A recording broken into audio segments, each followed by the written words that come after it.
Mangwanani Mwalelepo Vukenjani Class Vanave Africa. Welcome to Africa. Good morning, your trusted source for daily news and stories from across the continent and beyond.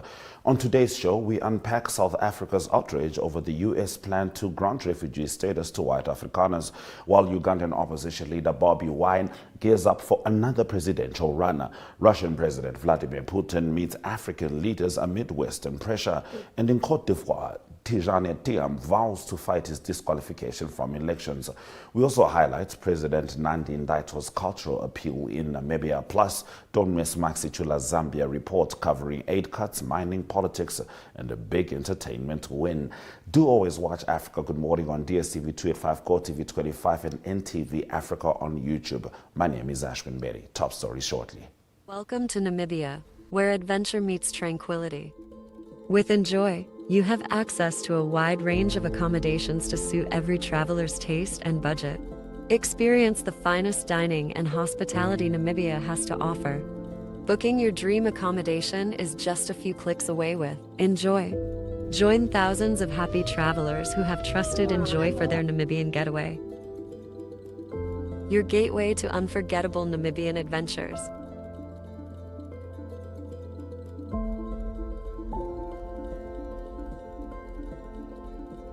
Visit us today at enjoy.my.na.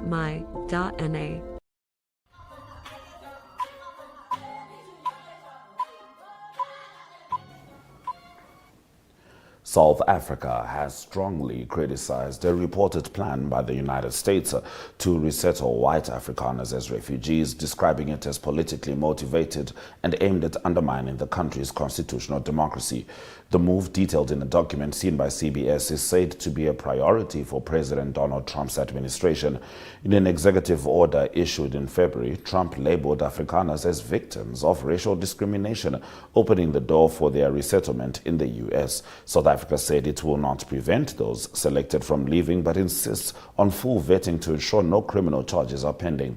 The government dismissed claims of racially targeted farm killings, saying crime statistics do not support such assertions. U.S. officials plan to welcome 54 Afrikaners at a Virginia airport today, while Elon Musk, a Trump advisor and South African native, has controversially claimed a genocide is occurring. Pretoria rejected allegations of land seizures without compensation. Russian President Vladimir Putin held bilateral discussions in Moscow this weekend with the leaders of the Palestinian Authority, Zimbabwe and Burkina Faso. The talks coincided with celebrations marking the 80th anniversary of the defeat of Nazi Germany. Palestinian President Mahmoud Abbas, Zimbabwe's President Emerson Mnangagwa and Burkina Faso's President Ibrahim Traore were all in attendance. Putin used the meeting with Abbas to explore how Russia could further contribute to de-escalating tensions in the Middle East. This diplomatic engagement occurred on the same day that leaders from France, the UK, Germany and Poland issued a joint ultimatum to Putin demanding acceptance of a 30-day ceasefire in Ukraine. Their proposal, scheduled to begin today, received backing from US President Donald Trump following a phone briefing. The talks highlight Russia's attempt to solidify alliances beyond the West amid growing pressure from European powers aligned with Kyiv in the ongoing conflict. Ugandan opposition leader and musician Bobi Wine announced he will contest in the 2026 presidential election, reaffirming his challenge to President Yoweri Museveni, who is expected to seek re-election. Speaking to Reuters, Wine said the election is not just a bid for power, but an opportunity to expose the regime and mobilize Ugandans to free themselves. He harshly criticized Western governments for what he called their complicity through silence on gross human rights violations, including torture and illegal detentions of his supporters. He accused Museveni's son, General Muhoozi Kainerugaba, of detaining and physically abusing his personal bodyguard, Eddie Mutwe, who later appeared in court showing signs of torture. If elected, he pledged to restore civil liberties and confront corruption in Uganda. Tijane Tiam, former Credit Suisse CEO and chairman of Rwanda Finance Limited, has vowed to contest the Ivorian court ruling that disqualified him from running in the upcoming presidential election. The 62-year-old recently confirmed as the candidate for the center-right Democratic Party of Côte d'Ivoire was deemed ineligible under a 1961 nationality law, which strips Ivorian citizenship from nationals who acquire another nationality. Despite renouncing his French citizenship in March, the court ruled Tiam could neither vote nor run for president. He claims the decision is politically motivated and constitutes an abuse of the legal system, asserting his identity as a native Ivorian. The Information Minister Amadou Coulibaly countered Tiam's claims, saying he was not Ivorian at the time of electoral registration. A court ruling on the matter is expected on Thursday, and all parliamentary activity has been suspended in protest. The final candidate list will be released on June 20. We end our top stories in Namibia. President Netumbo Nandi-Ndaitwah pleaded with Namibians to preserve culture to strengthen bonds within communities, promoting unity, cooperation, and mutual respect. Nandi-Ndaitwah made the remarks at the Omaongo Cultural Festival at Omedi Palace on Saturday. She commended founding President Sam Nujoma for initiating the annual celebration. Country, a testimony to the shared values and aspiration that unite us as a nation. Director of Ceremonies, this year's theme, preservation of our cultural heritage and strengthening of our unity, resonates profoundly with me, especially as we gather just 2 days before the first birthday celebration of the late Dr. Sichula Nujoma, our founding president, father of the Namibian nation, leader for our Namibian revolution, since he departed. As the initiator of this program, and as we all know, that President Nujoma deeply understood the importance of unity in diversity, unity of purpose, cultural preservation, and the prosperity of all Namibians. Truly beautiful to behold. We're going to have a look at the weather predictions, and after that, the Zambian government has responded to the U.S. withholding $50 million in health aid. Sichula will be delivering the Zambia Report.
It's time to talk to Mike Sichula as he delivers the Zambia Report. Mr. Sichula, Muribanji.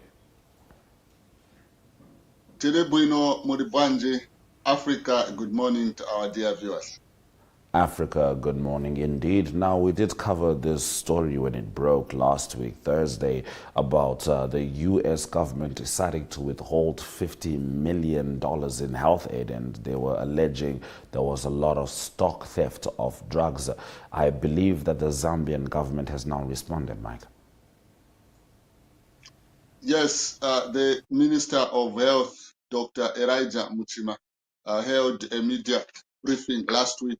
And also, it was during that meeting that the minister acknowledged the United States report and did tell the nation that the government of Zambia has instituted a number of programs to ensure that drug theft is not something that should continue. So according to the minister, he is blaming the situation to past administrations that failed to put into place measures to ensure that there's no longer theft of drugs in the country.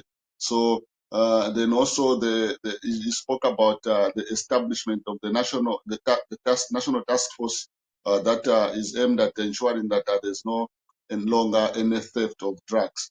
And there was also real-time measures that were put in place by the ZAMSA, the body that is mandated to stock, procure, and distribute drugs across the country. Then just yesterday, the minister, the government authorities did swing in into compounds and other places where they sell these drugs, and they did quite arrest a number of people who are operating these drug stores where some of the government medicine was probably found.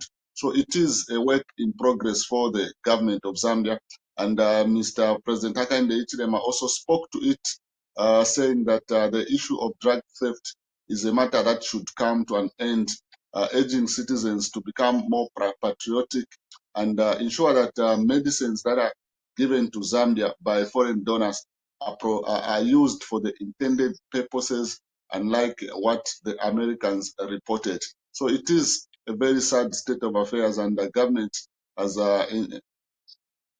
put in measures, and they also have a national endeavor sometime this year to see to it whether they can have new ways of combating this unfortunate situation. All right, Mike. Now, in your next story, a lawmaker has been charged for remarks against diplomats. Yes, Mr. Robert Chavinga is the acting faction president of the Patriotic Front. There is shown in the picture with a wide smile with President Edgar Lungu. So he's been an ally of the current administration. So twice he has said that he has alleged that there are some diplomats in Zambia who are holding dark corner meetings with the opposition. Their motive, according to him, is that they want to destabilize the current administration. They are working with members of the opposition. So at first, when he spoke about this, a number of civil society organizations and opposition political party members raised alarm.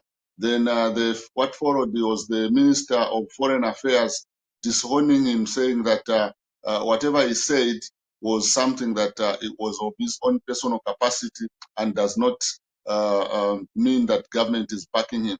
But he has continued. He did say again when he was given an interview at some private TV station.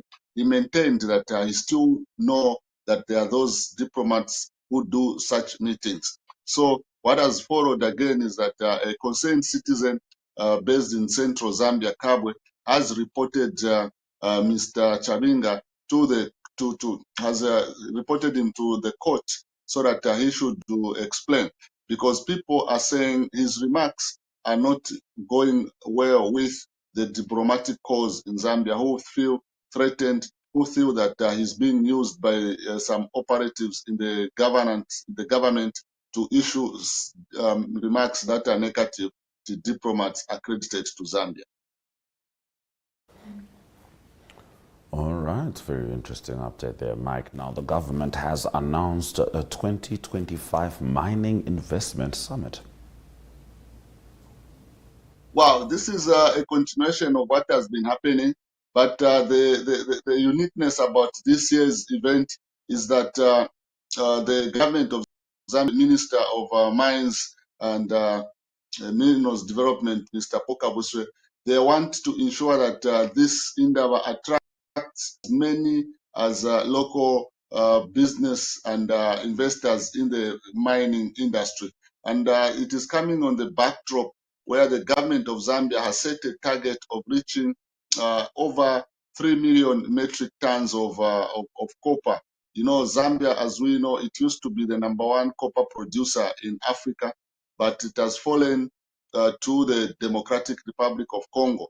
For the past 2-3 years, this country has failed to produce over 1 million tons of copper. So this administration has set an ambitious target, and they are hoping that this INSACA that will take place in October, from the 6th to the 10th of October, will be one of those that a number of Zambians are going to come on board to ensure that foreign nationals who are coming into the country to take interest in mining can also partner with them, and also make it a point that Zambians can become more interested in copper mining, as opposed to just waiting for them to be employed by foreign nationals who take over these mines. And something that the president has also been emphasizing, to say, let's get involved in mining, because we've been mining for over 100 years, but we do not have Zambians who own some of these mines.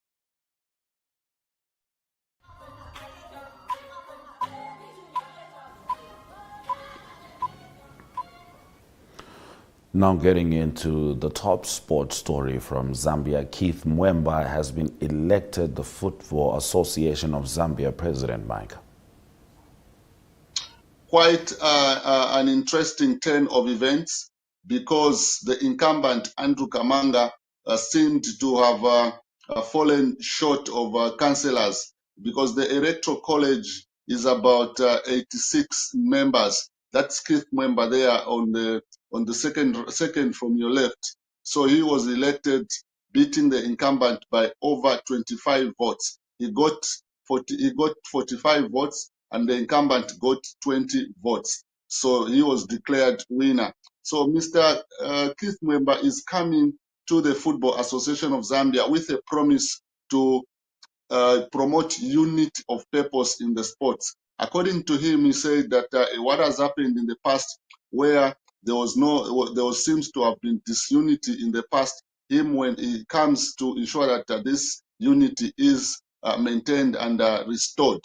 And also, when he spoke to delegates, he did say that he did acknowledge that the past president, Mr. Andrew Kamanga, did a lot of work, especially in the promotion of women football, something that he has pledged to continue where Mr. Kamanga has left. So it was a sigh of relief, because this AGM, the one that took off in Kabwe, was the reconvened one, for having that the first one that was supposed to usher him into office in Livingstone on the 29th failed because of an injunction. So he's received a lot of congratulatory messages from as far as FIFA President Gianni Infantino, and this week Mr. Mwemba will be traveling to Zurich to go and meet the president. So it is a good turn of events, considering that it was highly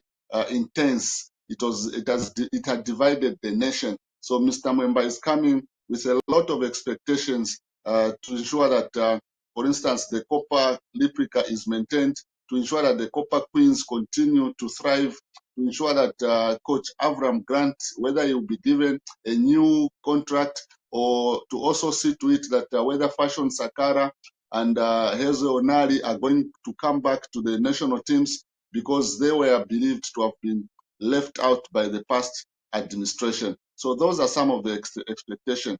But Mr. Mwemba is also a very prominent lawyer, and he is also somebody who has played football before. So he's coming at the helm of the Football Association of Zambia with a lot of experience, having also been a president of one of the Super League teams, Muza FC. So he's got a lot of experience, but he has indicated that he will need time to learn from those that have been there before him. All right, thank you for that important update. We'll certainly be following that story for a while now, Mike. Now, in the last of your stories in the Zambia Report, a Zambian film has won big at the 2025 Africa Magic Awards.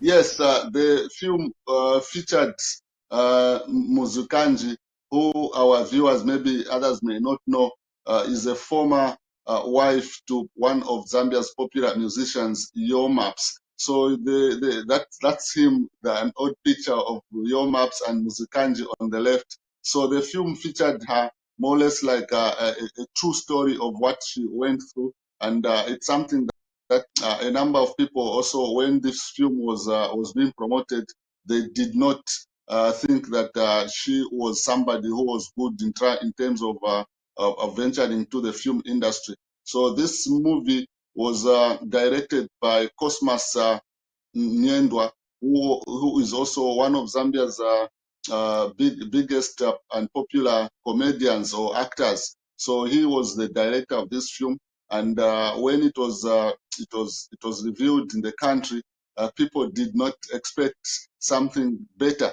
But here we are. It has the best Southern African language, Southern Africa winning that award. And Muzikanji did respond on social media, expressing her appreciation and support, and also recognition by the organizers of the awards, that her film has managed to scoop one of the awards on the African continent.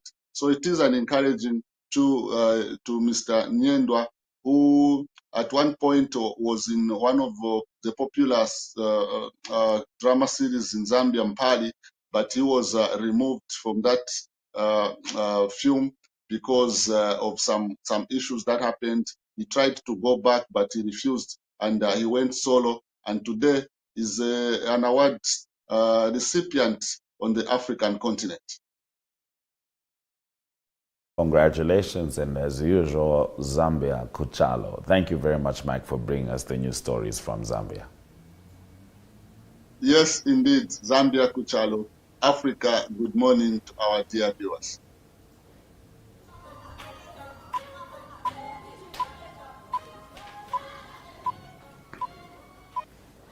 Let's get into the economic news. Africa's renewable energy momentum is accelerating, with countries like the Central African Republic, DR Congo, Ethiopia, Lesotho, and Namibia leading the continent in clean energy generation. According to data published in May this year by Embla's Global Electricity Review, these nations have achieved near or complete reliance on renewables, primarily hydropower, for their electricity needs. While East and Central Africa rely heavily on hydroelectricity, Southern Africa is integrating more solar, notably in Namibia. Other top performers include Uganda, Eswatini, Malawi, Sierra Leone, and Mozambique, which boast over 84% renewables in their energy mix. This shift is driven by national policies, international financing, as well as incentives for off-grid and utility-scale projects aimed at increasing access and reducing dependence on fossil fuels. Uganda's Get Fit program and Mozambique's expanding solar parks highlight the strategic investments across the continent. As of 2025, more than 30 African countries have adopted national strategies with renewable energy targets, signaling a continent-wide energy transformation. That has been our economic news story, and those have been our stories on Africa Good Morning, delivering the very latest news stories stemming from the continent and beyond. DStv 285, GOtv 25, WhatUp2.com, and Network Media Hub is precisely where you can always find us. From me, Ashwin Bedi, and the Africa Good Morning team, Swera Jaganaka.